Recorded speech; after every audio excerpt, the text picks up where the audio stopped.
आत्महत्या करने वालों के हश्र के बारे में बताया गया है।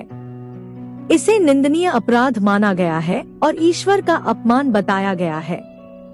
जानिए गरुड़ पुराण के हिसाब से आत्महत्या करने वालों की मरने के बाद क्या दुर्गति होती है। आजकल लोगों के अंदर धैर्य खत्म हो गया है। वे विपरीत हालातों से बहुत जल्दी परेशान हो जाते हैं और हर हाल में समस्या का जल्द से जल्द निवारण चाहते हैं।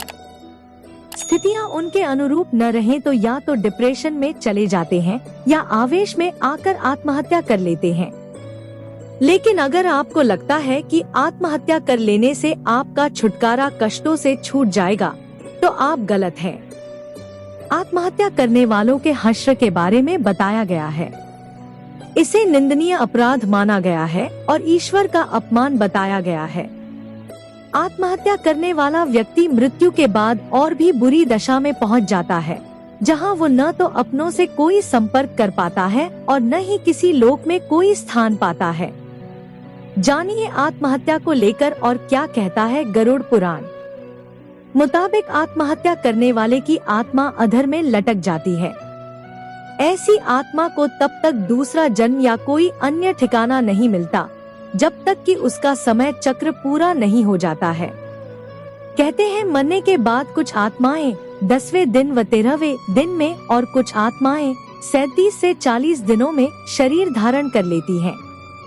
लेकिन आत्महत्या या किसी दुर्घटना में मारे गए लोग जिनकी अकाल मृत्यु होती है, उन्हें तब तक शरीर नहीं मिलता जब तक कि उनका समय पूरा नहीं हो जाता।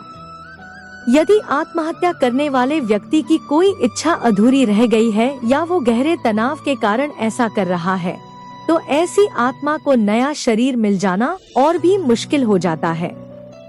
ऐसे में परेशान या अतृप्त आत्मा भूत, प्रेत या पिशाच योनि धारण कर भटकती रहती है। ये भटकाव तब तक रहता है जब तक कि उनके मृत शरीर की निर्धारित आयु पूरी नहीं हो जाती। ऐसे में श्राद्ध, तर्पण और धार्मिक कार्य भी आसानी से आत्मा को भटकाव से मुक्ति नहीं दिला पाते।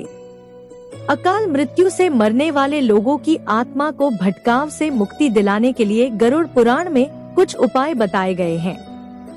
ऐसे में मरने वाले के परिजनों को मृत आत्मा के लिए तर्पण, दान, पुण्य, गीता पाठ, पिंडदान करना चाहिए। साथ ही अगर कोई इच्छा शेष है तो उस इच्छा को पूर्ण करना चाहिए।